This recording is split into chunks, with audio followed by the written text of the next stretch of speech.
Hello everyone, welcome to the Chauhan vision में आपका स्वागत है। आपका दोस्त का होस्ट, ठीक है। तो आशा करता हम ज़्यादा सुनेंगे। तो आज पढ़ते देखो आज क्या क्या आया है, ठीक है। हथियार बाहर निकले हुए ऑलरेडी पहले से।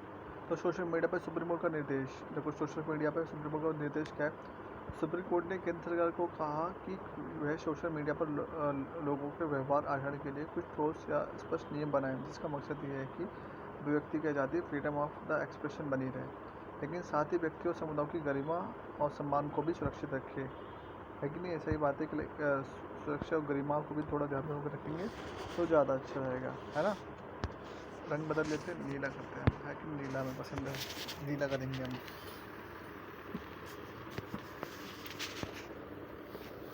और क्यों ज़रूरी है? भारत में 80 करोड़ से ज़्यादा लोग इंटरनेट हथियार निकाल लेते हैं।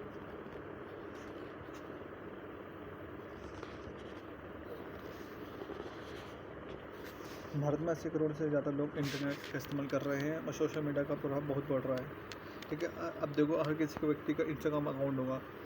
हर कोई व्यक्ति, चाहे वो बूढ़ा हो, जवान हो, बच्चा हो, बच्चा छोटी उम्र से सीधे इंस्टाग्राम पे आना शुरू कर रहे हो। और हमारे टाइम पता भी चलता था कि इंस्टाग्राम क्या नाम की चीज़ है, क्या कौन सी बिल्ली का नाम है, कौन सी चिड़िया का नाम है, ठीक है।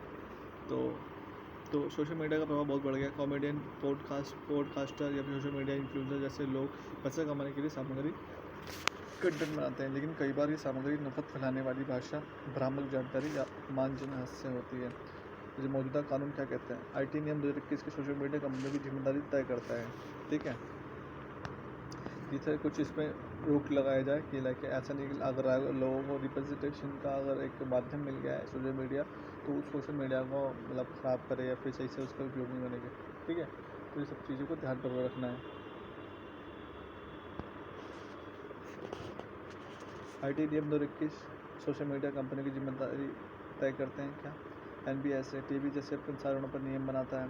IPC आईटी एक्ट और दिव्यांग कानून कुछ हद तक सुरक्षा देते हैं, ठीक है। IPC हो गया या फिर आईटी एक्ट या दिव्यांग कानून कुछ हद तक तो सुरक्षा देते हैं, लेकिन कुछ हद तक सुरक्षा नहीं चाहिए हमें चाहिए प्रॉपर एक हमें एक प्रोटेक्शन मिले कि हाँ, कि जैसे सपोज़ करो अभी लोग क्या कर रहे हैं, AI से अपना एक बीच में पोर्ट्रेट वाला चला था, लाइक गिबलिंग पोर्ट्रेट।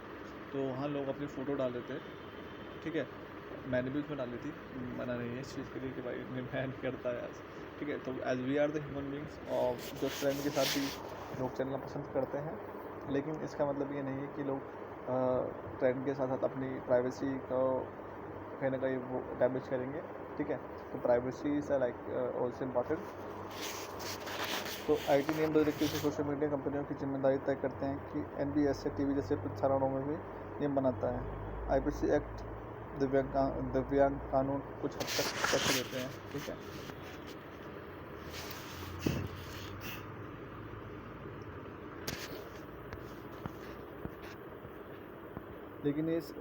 लेकिन ये सब पुराने हैं। आज के समय में जो ऑनलाइन मजाक, कॉमेडियन या संवेदनशील मुद्दों पर कंटेंट हैं, उसके लिए कोई स्पष्ट और व्यापक नियम नहीं है। सुप्रीम कोर्ट क्या कहता है?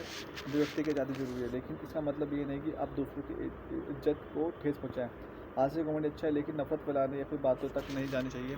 ऑनलाइन सामग्री में खासकर दिव्यांग, महिलाएं, बच्चे, बुजुर्ग और सबके की सुरक्षा जिम्मेदारी नहीं होने के से समाज में बराबरी और समावेशन और नुकसान हो सकता है। देखो अभी रिसेंट में आपको शायद जानते होंगे, लाइक एक इन्फ्लुएंसर है, इसका नाम है आरुष बोला करके, ठीक है। लैला आरुष बोला हमने देखा होगा। तो उसमें क्या कंटेंट वो कंज्यूम कर रहे थे, लाइक उसके अपनी मामा की वाइफ को पसंद करने के लाइक ऐसी चीज़ें बता रहे थे।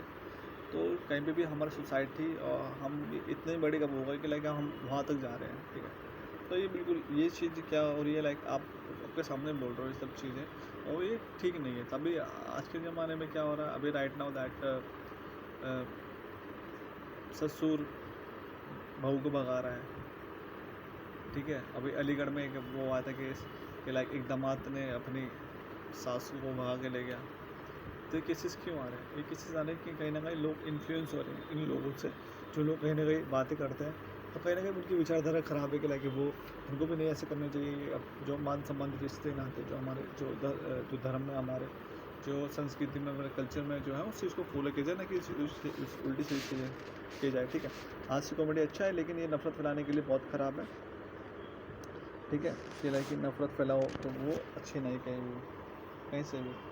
ठीक है, बातें तक नहीं जाना चाहिए। ऑनलाइन सामग्री खासकर कि दिव्यांग महिला बुजुर्ग के अपसंख्यक के लिए जरूरी है, और कहीं ना कहीं ये समाज को नुकसान पहुंचाता है और कहीं ना कहीं समाज को कई हद तक ख़राब करने के लिए आता है। ठीक है, बहस से परे, अगर हम बहस से हटो, बहस से परे भारत का लोकतंत्र क्या बोलता है, क्या है वो देखते हैं। देखो सिंपल सी बात है कि लाइक जीएस पेपर 2 में आएगा, राजनीतिक और लोकतंत्र में।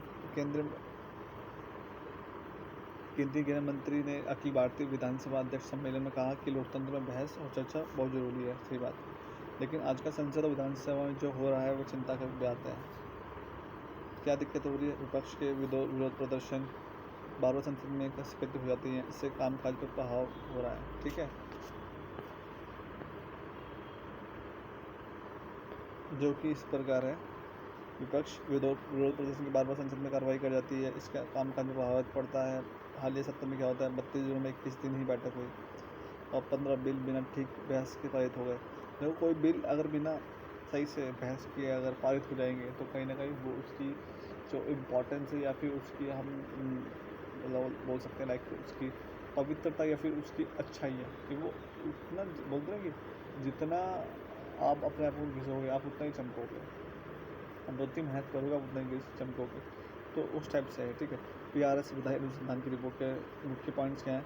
कामकाज के विश्लेषण, लोकसभा में कुछ 29% में ही काम किया था, 29% काम किया था लोकसभा में, और राज्यसभा में खाली 34% काम किया था। अब देखो राज्यसभा एक अपर हाउस है और लोकसभा एक लोअर हाउस है। ठीक है, और अपर हाउस में 37% हो रहा है और लोकसभा मतलब सिंपल सी बात है जिसमें मेजॉरिटी ऑफ द गवर्नमेंट बैठी हुई है, मेजॉरिटी ऑफ द गवर्नमेंट बैठी रिप्रेजेंटेटिव बैठे हो वो, और 34% कहाँ पर राज्यसभा में जहाँ पे अलग अलग से वो आ रहे हैं। तो मतलब कोई ना कोई अपने ही घर के बंदे काम नहीं कर रहे, बाकी सारे काम ज़्यादा कर रहे हैं। ठीक है, तो 34% उसकी जो पोटेंशियल निकल के आ रही है। और करीब 273 मतलब सॉरी करीब 2/3 समय सिर्फ कार्रवाई स्थगित करने में रहने में चला गया है। लोकसभा में सिर्फ 5% सवालों के मौखिक जवाब मिले हैं। लोकसभा में और भी काम जैसे सिर्फ 5% सवालों के मौखिक जवाब दिए। मतलब सिंपल सी बात है, देखो मौखिक जवाब भी देना जरूरी, लेकिन इसमें 5% सवालों के मौखिक जवाब दिए और 8% सवालों के मौखिक जवाब मिले हैं बस। लोकसभा में 8% मिले और कहीं ना कहीं और राज्यसभा में 5% मिले। तो एक चीज़ को कंटेंट तुम बना सकते हो और लिख भी सकते हो उस चीज़ को। ठीक है, और क्या बोला, राज्य विधानसभा में 2024 में समीक्षा बैठक में कम बहस हुई। 2024 में क्या होता है कि सिंपल सा कि लाइक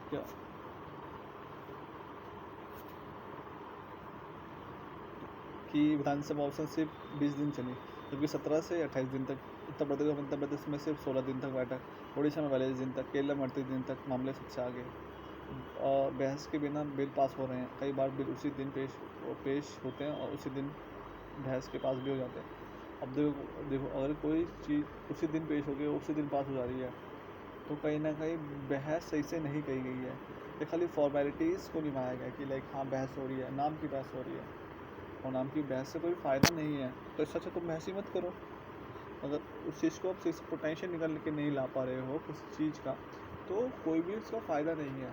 फ़ायदा तभी होगा किसी चीज़ का जब आप उसका पोटेंशियल निकाल के आ रहे हो। कोई भी चीज़ को इतना निकाल के बोलते हैं ना, स्क्रूटनी करके आ रहे हो, उतना जितना बेस्ट रहेगा आपके लिए और वो उतना काम भी करेगा उस। तो विषय संसद में शक्ति बना न्यायिक समीक्षा। जो न्यायिक समीक्षा मतलब होता है क्या? समीक्षा कर रहे हो आप उसका, मतलब ऑडिटिंग कर रहे हो, मतलब उसके बारे में बता रहे हो कि भाई कैसा होगा कैसा नहीं। संविधान, शासन व्यवस्था, संसद, न्यायपालिका संबंध। भारत ने ऐसा संविधान अपनाया है जिसमें संसद को असीमित ताकत नहीं दी है। संसद को कोई भी कानून नहीं बना सकती है जो संविधान के खिलाफ हो। भारत का मॉडल का संसदीय सर्वोच्चता पार्लियामेंट्री सुप्रीमेसी की जगह संवैधानिक सर्वोच्चता कॉन्स्टिट्यूशन सुप्रीमेसी को अपनाया गया। पार्लियामेंट्री सुप्रीमेसी की जगह कॉन्स्टिट्यूशन सुप्रीमेसी। सिंपल सा मतलब इसको मैं बोलूँगा कि लाइक इसमें जो पार्लियामेंट को तो रखा गया, लेकिन पार्लियामेंट जिसके बेस करके वो काम करती है कि वो है हमारा कॉन्स्टिट्यूशन, मतलब संविधान। एक नियम कानून की बुक, एक दस्तावेज जो आपको बताता है, समझाता है कि लाइक आपको कैसे करना है, वैसे करना है, each and everything they will just guiding और they will just say to you about that कि वो ऐसा करना ऐसे करना, ठीक है। तो मतलब सुपर में ऐसे बोलते हैं कि लाइक घर में ऐसा होना चाहिए, तो बड़े बुजुर्ग से पूछो। तो बड़े बुजुर्ग ऐसे किताब की तरह काम करते हैं कि हाँ, जब ऐसी कोई समस्या उत्पन्न हो जाती है तो उस समस्या को निपटान करने के लिए हमें ऐसा नियम को फॉलो करना चाहिए। संसद न्यायपालिका के भी संतुलन की चुनौती, आसान भाषा में अगर बात करें संतुलन कैसे है, ठीक है। हमारे देश में संविधान सबसे ऊपर है। संसद कानून बना सकती है, लेकिन वो संविधान के खिलाफ नहीं हो सकता। संविधान बनाने वाले ने जानबूझकर ऐसा सिस्टम बनाया है जो संसद की ताकत संविधान के अधीन हो। मतलब संसद कुछ भी कानून नहीं बना सकती, संविधान की टकराती है। पहले ये माना जाता है कि अदालत केवल उन्हीं खास मामलों पर कानून बना सकती है जो संवैधानिक है, जो असंवैधानिक है। जो पहले ये माना जाता है कि इस अदालत केवल बहुत ही खास मामलों में किसी कानून को असंवैधानिक घोषित करती है। संवैधानिक मतलब संविधान के खिलाफ कहेगी। लेकिन अब हालत बदल गए हैं। आज का अदालत अक्सर संसद द्वारा बनाए गए कानून की जांच कर रही है और वह संविधान के अनुसार है या नहीं। कई बार ऐसा इसलिए हो रहा है कि क्योंकि संसद में कानून बनाने का काम अच्छे से नहीं हो रहा है। उसमें स्पष्टता की कमी है, सोच विचार की कमी है, भविष्य की समझ की कमी दिखाई देती है। उदाहरण के लिए मई 2025 में जब वक्फ बोर्ड संशोधन कानून पास हुआ तो उसी समय कुछ 702 सांसदों ने इसे सुप्रीम कोर्ट में चुनौती दी कि 2022 में विधि मंत्री ने बताया कि सुप्रीम कोर्ट में 35 ऐसे कानून या संशोधन चुनौती के घेरे में है, जबकि मुख्य समस्या क्या होगी उसकी, कानून में स्पष्ट भाषा है। कई कानूनों में शब्दों की सही परिभाषा नहीं होती, जिसमें भ्रम पैदा होता है। असंगत धाराएं, कई बार एक ही कानून को अलग अलग धाराएं आपस में टकरा जाती हैं। अप्रभावी क्रॉस रेफरेंस, यानी कि एक कानून को दूसरे कानून से जोड़ने में गलतियाँ होती हैं।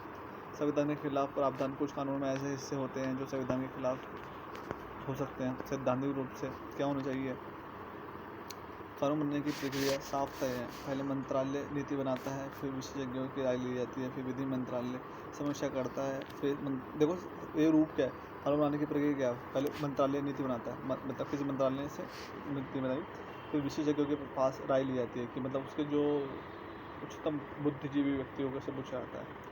फिर विधि मंत्रालय समीक्षा करता है, फिर विधि का मंत्रालय जो होता है, जो हमारा क्या नाम है उनका, अटॉर्नी जनरल ऑफ इंडिया, महान्यायवादी, वो करता है, ठीक है, महाधिवक्ता महान्यायवादी करता है। फिर उसके बाद जब मंत्रिमंडल की मंजूरी देता है, फिर मंत्रिमंडल जो होता है उनके सामने रखा जाता है इस बात को कि भाई आपको क्या मानना है, तो उसके रखा जाता है। फिर संसद में बहस होती है, फिर उसके बाद संसद में बहस होती है उसके बारे में कि ऐसा होता है वैसा होता है। कानून बनाने की प्रक्रिया में समस्या असल भाषा में इसलिए समझाए क्योंकि कानून बनाने में जल्दबाजी और लापरवाही हो सकती है। संसद में कई बार बिना पूरी जानकारी के जल्दबाजी से में कानून पास कर दिए जाते हैं। समिति की राय को नज़रअंदाज कर दिया जाता है और ज़रूरी बहस पूरी नहीं की जाती। उदाहरण के लिए ट्रांसजेंडर व्यक्तियों के अधिकारों से जुड़ा कानून कहता है कि अगर किसी ट्रांसजेंडर व्यक्ति का यौन शोषण हो तो सिर्फ 2 साल की सज़ा होगी। क्योंकि भारतीय दंड संहिता 2023 के अनुसार महिलाओं के खिलाफ ऐसे अपराधों के 7 साल के लेकर उम्र कैद तक की सज़ा है। तो फ़र्क कितना तकनीकी गलती नहीं बल्कि संवैधानिक रूप से गलत है। सही बात है कि अगर ट्रांसजेंडर के साथ बलात्कार हो रहा है तो वो 2 साल की सज़ा, लेकिन एक महिला के साथ तो 7 साल की सज़ा मिल रही है। लोकतंत्र में भागीदारी की कमी, लोकतंत्र का मतलब है कि सबकी भागीदारी, लेकिन संसद में सांसदों की बहुत कम समय और ज़्यादा ठीक है जटिल कानून दिए गए हैं, जो कि वो अक्सर पार्टी में निर्देश के अनुसार वोट डालते हैं, ना कि अपनी समझ से, ठीक है। इस कारण से बहस औपचारिक रह जाती है और संसद और कानून के बीच का अंतर लोकतंत्र को कमजोर करता है। संसद में अलग अलग सामाजिक पृष्ठभूमि में सांसद आते हैं और उनके गैर संवैधानिक चर्चा की उम्मीद की जाती है, लेकिन उन्हें सही ट्रेनिंग या सहयोग नहीं मिलता, उन्हें, और कहीं ना कहीं और इसे कानून को काम बनाने कुछ विशेषज्ञ तक सीमित हो जाता है और संसद की भूमिका कमजोर हो जाती है। आगे की क्या है, किया जा सकता है आगे के रास्ते, कानून के पास करने के लिए संसद में संविधान से जुड़ी जांच होनी चाहिए। अनुच्छेद 88 के तहत भारत के अटॉर्नी जनरल एजी को संसद की कार्रवाई में शामिल होने के अधिकार होने चाहिए, लेकिन ये रेयरली इस्तेमाल होता है। 88 याद रख लो, 88 पूछा जा सकता है। अगर एजी अटॉर्नी जनरल ऑफ इंडिया भारतीय विधायकों की चर्चा में शामिल किए जाए तो फ़ायदे होंगे। पहले एजी देख सकते हैं कि कोई प्रावधान संविधान के खिलाफ तो नहीं है, ठीक है। दूसरा, इससे सुप्रीम कोर्ट के तक मामले की ज़रूरत कम हो जाएगी। दूसरा, मामले में कानूनी सलाह दी जाएगी, लेकिन वो होगी कि भाई हाँ ये कहीं ना कहीं नियम सही है देश के प्रति और नहीं है लोगों के प्रति। अगर हो तो ठीक है, नहीं हुआ तो ठीक है। ठीक है, तो इस वजह से इससे सुप्रीम कोर्ट तक मामला जाने की ज़रूरत कम होगी और दूसरे सांसदों की कानूनी सलाह लेगी वो ज़्यादा समझदारी और आत्मविश्वास के साथ वोट दे सकेंगे। बेहतर कानून क्यों ज़रूरी है? अगर कानून सही तरीके से और साफ भाषा में बनाई जाए तो संसद की साख विश्वसनीय और बढ़ेगी। अदालतों को कानून रद्द करने के बजाय सिर्फ उसकी व्याख्या इंटरप्रिटेशन करने में ध्यान देना पड़ेगा। सही बात है, एक सिंपल सी बात है। अगर आप ऐसे पर्सन को लेकर आओ जो those who has a proper kind of the knowledge regarding that subject as a judiciary, so whenever that they will make the any law, कुछ भी लॉ बनाते हैं, सो उससे पहले वो बताएंगे कि लाइक ये लॉ कहीं ना कहीं ठीक नहीं है। ठीक है, अगर भारत के अटॉर्नी जनरल एजी को संसद में एक स्थायी सलाहकार की तरह शामिल किया जा सकता है तो कानून को बेहतर संविधान के अनुकूल बनेंगे, लोकतंत्र मजबूत होगा क्योंकि संसद बेहतर समझ के साथ फैसला ले पाएंगे, अनावश्यक कोर्ट में केस कम होंगे। सही बात है, अनावश्यक कोर्ट में केस कम होंगे। स्पष्ट है कि जब बोला स्पष्ट है कि सिंपल सा कानून सिर्फ कानून की जरूरत नहीं है, भारतीय लोकतंत्र को भी सुरक्षित रखने की जरूरी है। भारत और जापान में संबंध पुराने दोस्त नहीं प्राथमिकता है। प्रधानमंत्री नरेंद्र मोदी ने हाल ही में अब जापान की यात्रा के बदलते हुए अंतर्राष्ट्रीय माहौल के बीच तो जापान की निवेश योजना, जापान भारत में 10 लाख करोड़ लगभग 68 अरब निवेश करेगा। निवेश के मुख्य रूप इन क्षेत्रों को होगा क्या जो जिस प्रकार है बुनियादी ढांचा, इंफ्रास्ट्रक्चर, स्वच्छ ऊर्जा, क्लीन एनर्जी। ये दिखाता है कि जापान को भारत पर लंबे समय तक भरोसा है। जापान भारत की आर्थिक प्रगति की कहानी में एक मजबूत है, समझदार बनना चाहता है। एक बड़ा उदाहरण क्या है? Japan Mumbai Ahmedabad bullet train परियोजना में निवेश कर रहा है, टेक्नोलॉजी और आर्थिक सहयोग को बढ़ाता है। जापान में मुंबई अहमदाबाद बुलेट ट्रेन में निवेश कर रहा है। ठीक है, इसके अलावा जापान क्षेत्रों में भी सहयोग करेगा, सेमीकंडक्टर में और खान खनिज में, रेयर मिनरल में, दवाई या फार्मास्यूटिकल्स यही में आधारित। ठीक है, रणनीति और सुरक्षा क्या होनी चाहिए हमारा? भारत जापान 2008 में सुरक्षा समझौते की समीक्षा करेंगे ताकि वो आज की जरूरतों के मुताबिक काम हो सके। आर्थिक सुरक्षा के तहत बातें हो सके, लचीली सप्लाई चेन बनाना ताकि किसी एक देश पर निर्भर ना रहे, चीन पर निर्भरता कम रहे। भारत जापान में रणनीति समझदारी, रक्षा और समुद्र में क्या हो? भारत और जापान में अब समुद्री सुरक्षा नहीं बल्कि साझेदारी होनी चाहिए। इंडो पैसिफिक क्षेत्र में स्थिरता पर ध्यान देना चाहिए क्योंकि कहीं ना कहीं जापान भी चाइना से परेशान है। ठीक है, और नियर बाई के क्षेत्रों में भी परेशान है चाइना से। तो दोनों देश चाहते हैं कि इंडो पैसिफिक प्रशांत क्षेत्र में एक स्वतंत्र और खुला नियमों का आधारित बने काम हो पाए। ठीक है, मतलब सुरक्षा और नियम बना रहे ताकि तानाशाही जैसे दबावों पर जैसे चीन से असमान कम किया जा सके। ठीक है, और चीन अमेरिका के बीच संतुलन की नीति, प्रधानमंत्री मोदी पहले जापान गए हैं, मजबूत दोस्त हैं, फिर भी चीन एससीओ सम्मेलन पर प्रतिद्वंदी जैसे भारत की संतुलन नीति में बैलेंस डिप्लोमेसी को दिखाता है। जापान के साथ भी भारत आर्थिक और सुरक्षा का सहयोग बढ़ा रहा है। चीन के साथ भारत तनाव कम करना और भरोसा बनाना चाहता है। अमेरिका की विदेश नीति में स्थिरता, ट्रंप 2.0 के कारण चलते भारत में अन्य देशों के साथ संयोजन हो रहा है। अमेरिका की इस अनिश्चितता के कारण क्वाड भारत, जापान, ऑस्ट्रेलिया को भी मुश्किल का सामना करना पड़ रहा है। ऑनलाइन गेमिंग आधारित 2025 भाषण बताइए 3 प्रकार की होती है। ई स्पोर्ट प्रतियोगिता, पहले वीडियो गेम्स जैसे कि call of the duty, GTA। ठीक है, खिलाड़ी अपने खेल प्रदर्शन से इनाम जीतते हैं और ये सरकारी मान्यता वाले खेल हैं। सोशल गेमिंग, ये गेम सिर्फ मनोरंजन की पढ़ाई या शिक्षा के लिए खेले जाते हैं, इनसे पैसे का दाव नहीं होता। सरकार ऐसे गेम्स को बजट की मदद देकर बढ़ावा देगी।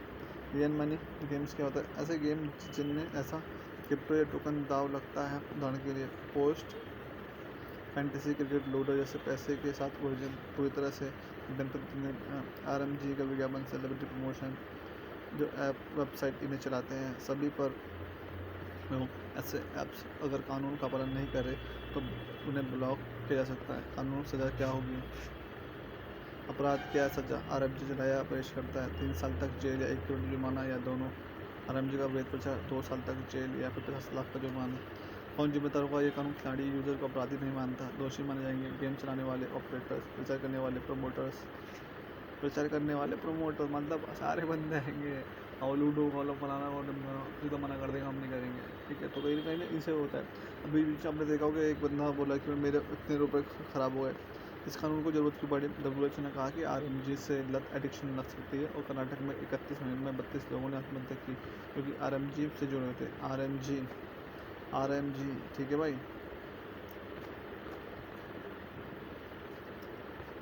Real money games, simple real money games कि 31 महीनों में 32 लोगों ने आत्महत्या की और रियल मनी गेम से जुड़े थे। रक्षा मंत्रालय की रिपोर्ट में एक चीनी ऐप फ्यूविन ने भारत में 400 करोड़ की ठगी की।